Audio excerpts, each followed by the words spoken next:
біз үшін маман емес, адам табу ең біріншісі.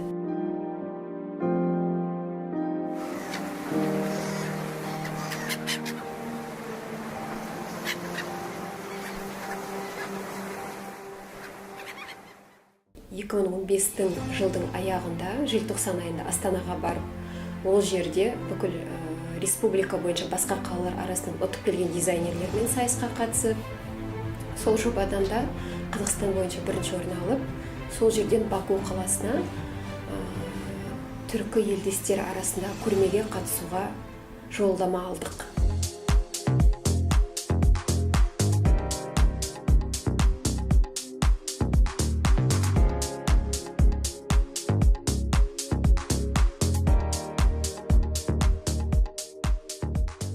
Өнер жолында жүрген адамдардың барлығы сол жолға қалай келді, кіші кезінен барлығында соған арманы болды деп ойлаймын. Мен соған толықтай сенімдімін. Мысалы, сол сияқты менің де арманым болды. Бала кезімнен де мен тігумен айналысып жүрдім. Сосын ол кездер кіші кезімізде біздің Мария Лопес деген кино болатын. Сол киноны қарап мен модельер болам деп сол кезден айтатынмын. Жаңа үйдегілердің бәрі қолдап, жаңа мені барлығы Мария Лопес деп мен атайтын. Содан бері өзім мамамның да сол арманы, менің сол жолда болуымды өзі қолдап, кіші кезімнен әртүрлі художественный мектептерге беріп жүрді.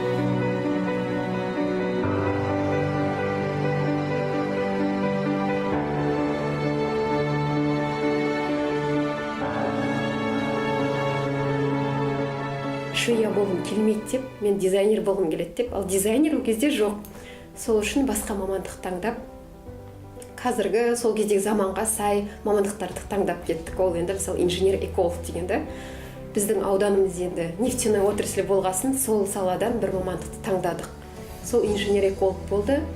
Бірақ ол мамандықты енді Қарағанды қаласында бітірдім. Ол оқуымды жақсы оқыдым, негізі ары қарай жалғастырамын деп ойладым. Бірақ бір жыл жасап көріп, ол сала мен үшін тіпті мүлдем қызық емес екенін өзім түсіндім.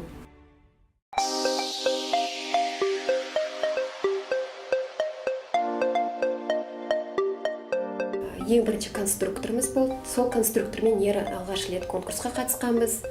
Ол кісімен баяғыдан да мен жұмыс жасап жүргенмін. Өзіме киім тігетін ол кісі.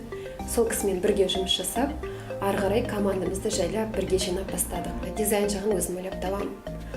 Бірақ тігу жағы, пішу жағы барлығына өзіміздің әр саласы дейін ба, қалай айтсам болады. Әр этапымен әр қайсысына өзінің жұмыскері бар, өзіміздің айтқандай жаңағы командамыз бар. Бәрі поэтапно жүреді бізде. Мысалы, мен бірінші эскиз салам, одан кейін конструктормен ақылдасамыз, ол пішіледі, одан кейін тігіледі, одан кейін өнер салынады, одан кейін қол жұмыстары басталады. Әр жұмысқа біз мысалы бейселер қолданамыз, қол жұмысымен көп өнерлейміз.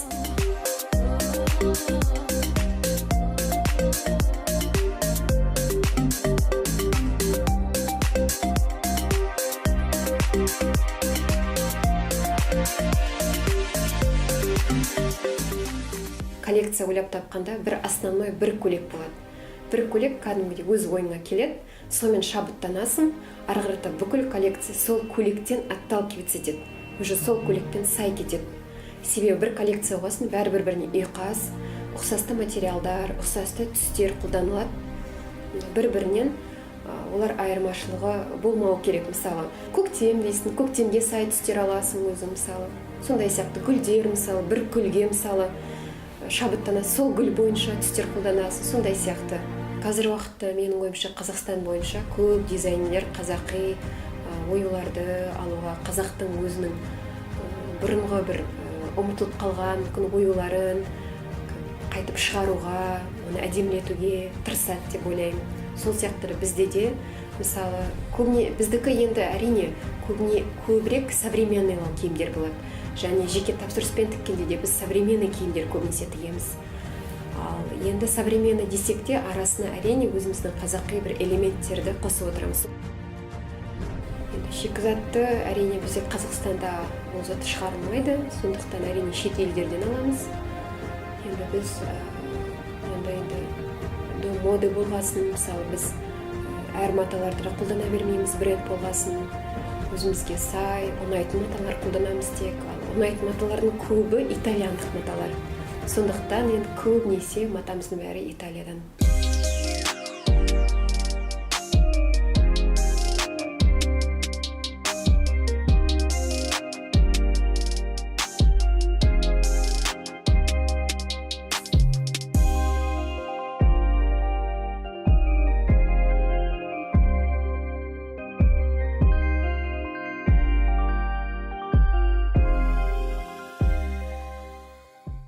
Шет елге барғасын, шет елді адамдар, олармен кездесуі, сөйлесуі, мысалы олардың қарсы алулары әрине бізге басқаша, себебі біз басқа елден келгесін ол елдің барлық құрметтеуі бізге өзгеше болып көрінеді.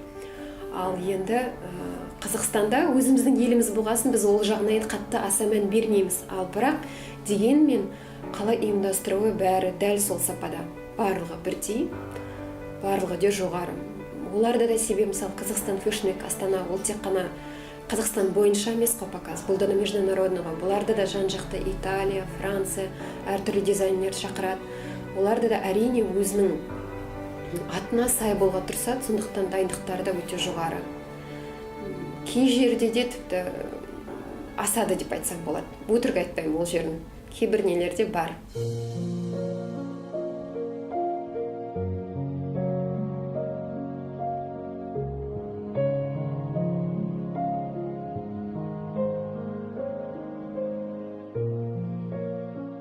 Біз үшін маман емес, адам табу ең біріншісі. Өзінің кішкене ғана таланты болса, жақсы адам болса, арғырата біз әр келген тігіншіні өзіміз үйретіп алып отырық.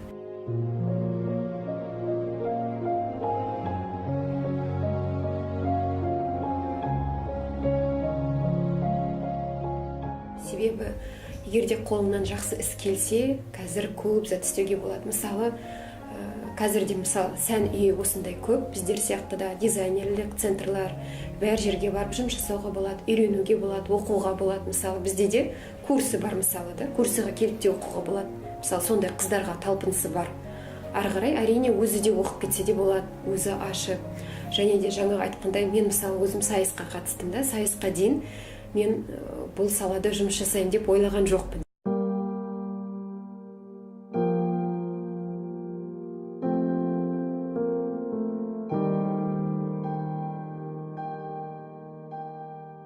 Жылдай болып қалды жұмыс жасап жатқанымызға. Қазіргі уақытта енді өз қарамағымызда конструктормен, технологымыз бар, швеяларымыз бар, бір 10 шақты адам болып жұмыс жасаудамыз. Менде осы уақытқа дейін ондай ешқандай кризиста ештеңе болған жоқ.